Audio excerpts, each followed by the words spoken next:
All right, gang, we got a really fun one today. I'm sure you've all heard of Dumble amps. Alexander Dumble, Howard Alexander Dumble. Behind me, you see a 1965 Bandmaster, but was this one actually modified by Alexander Dumble himself?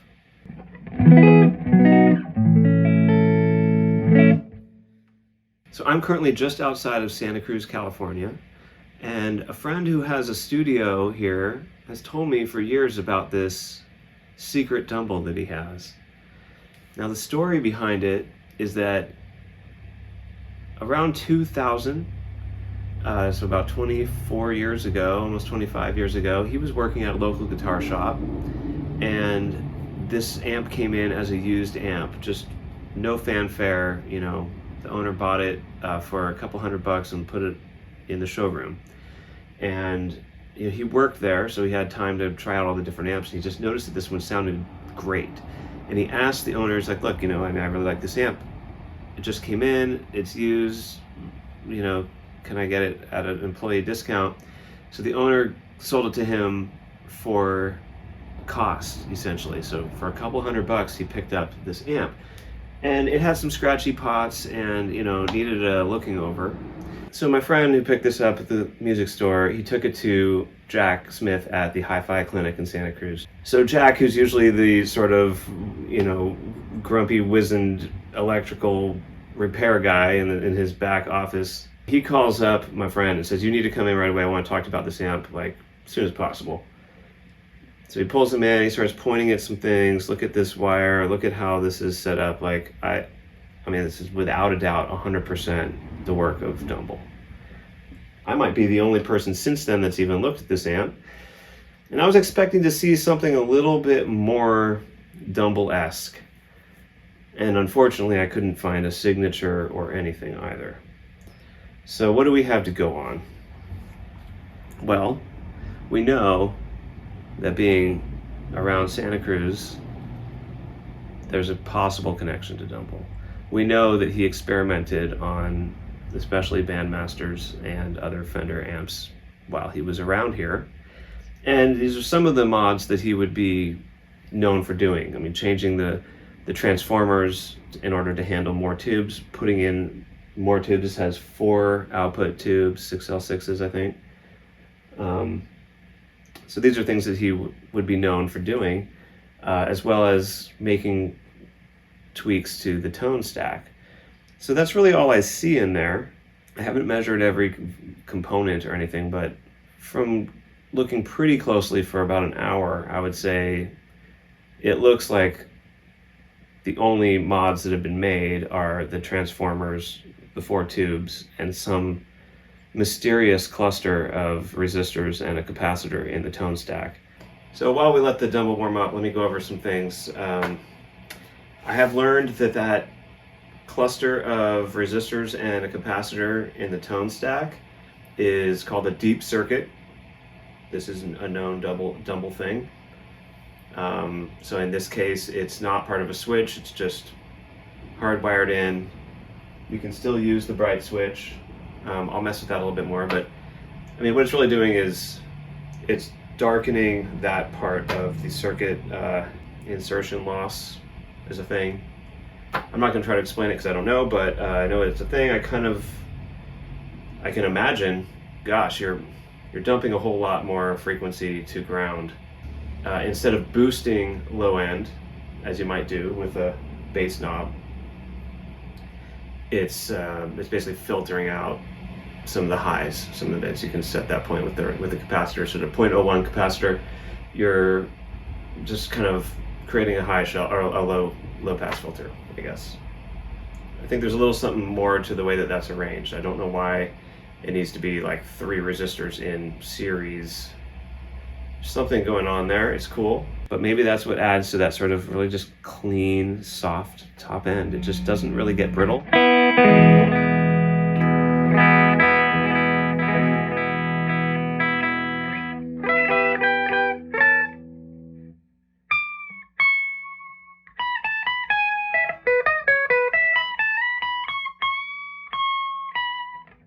If the deep circuit is is one of the only mods really done in here. It's clearly doing something good. Yeah, there's a revelation about that red paint, and apparently that is something that has been seen in the early Dumbles, and it's anti-arcing dope, like Corona dope maybe. I don't know, the brand that I heard sounded different, but I don't know if he continued doing that or not, if it was worth it. But seeing that in there is also sort of another sort of hallmark of his hand. There's definitely some indication that work has been done in the amp by another tech. Of course, this thing might have been made by Dumble or modded by Dumble like in the early 70s, say, in Santa Cruz. And it ended up just kind of used like no fanfare, you know, in 2000. So for like, you know, 25, 30 years, it was just bumping around, just being an amp. And so, yeah, maybe some of the work in there was just done by a random tech, and they didn't think to themselves, oh, I'm messing with something that Dumble tuned up. I don't know. So right after it was purchased, it was seen by Jack Smith. I want to go back to Jack Smith. I met Jack Smith. I used to live in Santa Cruz in the early 2000s, 98 to 2006 or so. And in one of those years, I was trying to pick up a Rhodes from like a flea market, and it needed some work. And I was like, God, am I gonna be able to take this thing on? So I drove by the Hi-Fi Clinic right there on Water Street, which I was familiar with. I knew it was there. And I just walked in and I was like, hey, thinking about buying this Rhodes. And I showed some pictures, like, what do you think of this? Does it look like I could fix it? Do you know anything about Rhodes? And that, I mean, I didn't know who I was talking to, but I was talking to Jack Smith, the owner of the clinic, and he helped design the Rhodes, and he had worked at Fender, and he looked at me kind of like, oh, you have no idea, huh? And he's like, yeah, I actually helped design that. I know all about it. You know, come back if you have any questions, etc. I ended up not buying the Rhodes, but I just always remember that experience. He passed away in the years that I didn't live in town, but just in passing mention of him, every musician in town knew him, revered him, and had done business with him.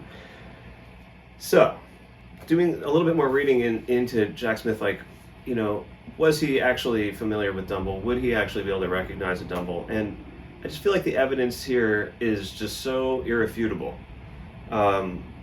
The story goes that Dumble was born in Bakersfield, and you know, started building some stuff with Jack Smith when he was still like a teenager. They built a PA system, and then when you know, we've all heard that Dumble lived in Santa Cruz. Well, he lived with Jack Smith. They were friends, roommates, like the oldest friends. Anyway, just imagine that. It's the year 2000, and some guy brings in an amp, and you open it up, and you're like, oh, yeah, this is something that my friend did 30 years ago, you know? I don't think there's any way he would mistake that. I mean, not only was he the master tech, if you look up conversations people had with Dumble, like I've seen on forums, okay, it's only from a forum, but, you know, somebody saying like, I called Dumble, I needed him to service my amp, and he said, look, I don't have time, but, you know, go to Andy Fuke, or if you're in California, go to Jack Smith. It was like, he was the only guy around that Dumble would say, he's allowed to touch my amp. They knew each other. Jack Smith knew what he was looking at when he looked at that amp. So, he said 100% this was done by Dumble. I wish he was alive. I would love to talk to him more. Of course, I'd love to talk to Alexander as well. Let's just say that is as verified as you could get. If Jack Smith had signed a document back then, I mean, would anybody refute that? I don't know. So I've also had some help from people online, and had a phone call with an amp builder out on the East Coast named, sorry if I say it wrong, Jelle Welagen. He makes awesome amps that are Dumble inspired, to say the least. But he's really familiar with these amps. He's seen them, he's been inside, he knows what to look for, and he sees a lot of hallmarks of Dumble's work. He's also pointed out to me certain things that are definitely not Dumble's hand. This is where I just have to wonder, you know, how many years was this thing forgotten? You know, because you don't have a Dumble from the early 70s end up just being pawned off at a guitar shop in the year 2000 for $200, you know? Like, if anybody knew what it was, and if it had that sort of mystique or lineage or any, you know, sort of, if it was considered special because it had been done by a Dumble, it just wouldn't have been sold off like that. So there's a mystery period, and I'm inclined to say that the initial modifications were done by Dumble. And all I can say is that yes, somebody could have done it and used as close to his techniques as possible. You know, just like I could go out and try to paint a Basquiat and, you know, do the letters the same way he did, and it would be sort of convincing. But yeah, I mean, for Jack Smith to open this thing up and say, you know, right away, you need to come in, I need to talk to you, look at this. I know without a doubt 100% that my friend Dumble did this. I'm going to take him at his word. So no more debate for me. I'm sure the internet will debate it. But one thing's for sure, the amp sounds awesome. I think it's been a few minutes. Let's go ahead and run the tests. So I've run down on the recording situation here. We've got the amp.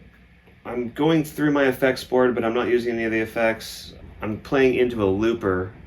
So the back-to-back samples that we hear are from the looper.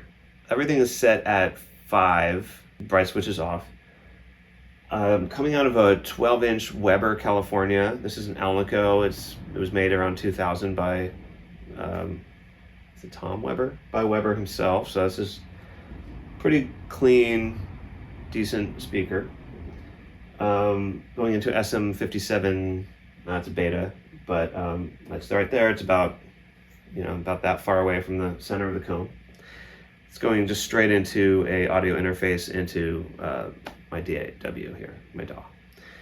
I'm not going to do any processing, and all of the settings will remain exactly the same between the Bassman and the Dumble modified Bandmaster.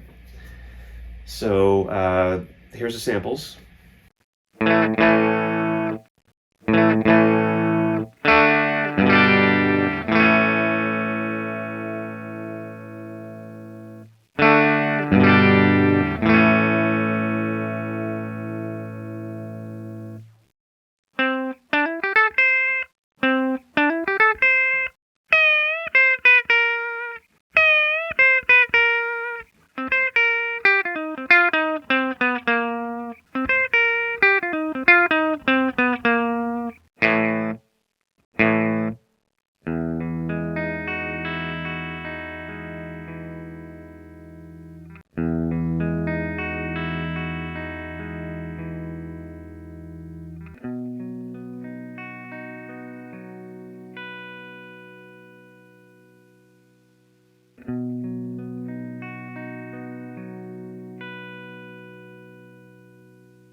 All right, first impression on first go.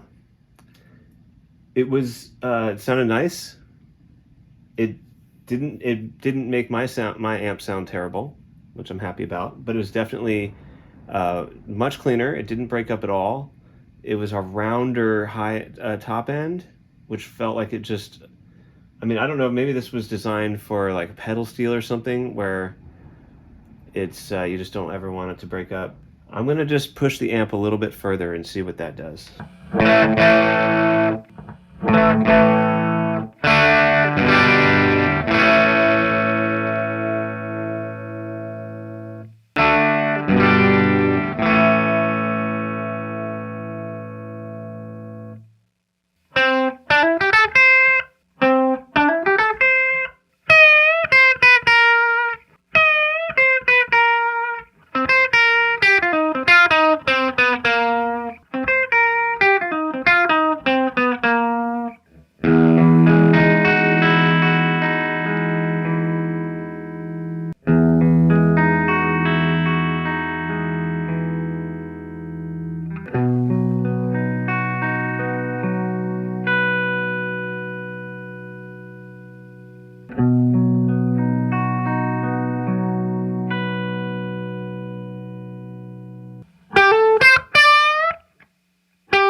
That sounds really good.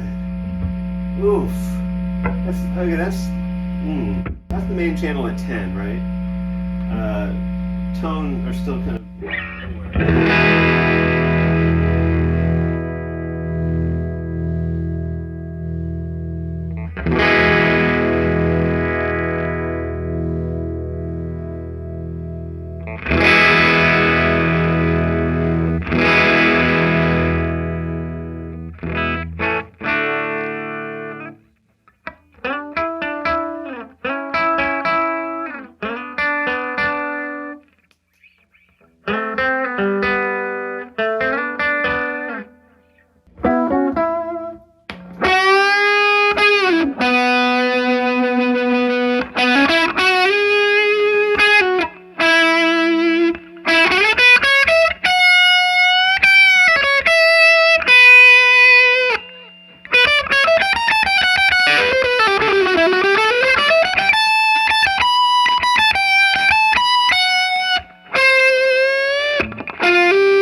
I want to give a shout out to Andy Zenzak and GadgetBox Studios for letting me check out the amp. Tell me what you think in the comments. It's pretty awesome to be in Santa Cruz playing a Dumble modded Santa Cruz era bandmaster that just wandered the world anonymously for 30 years before finally ending up in the arms of somebody who appreciated it.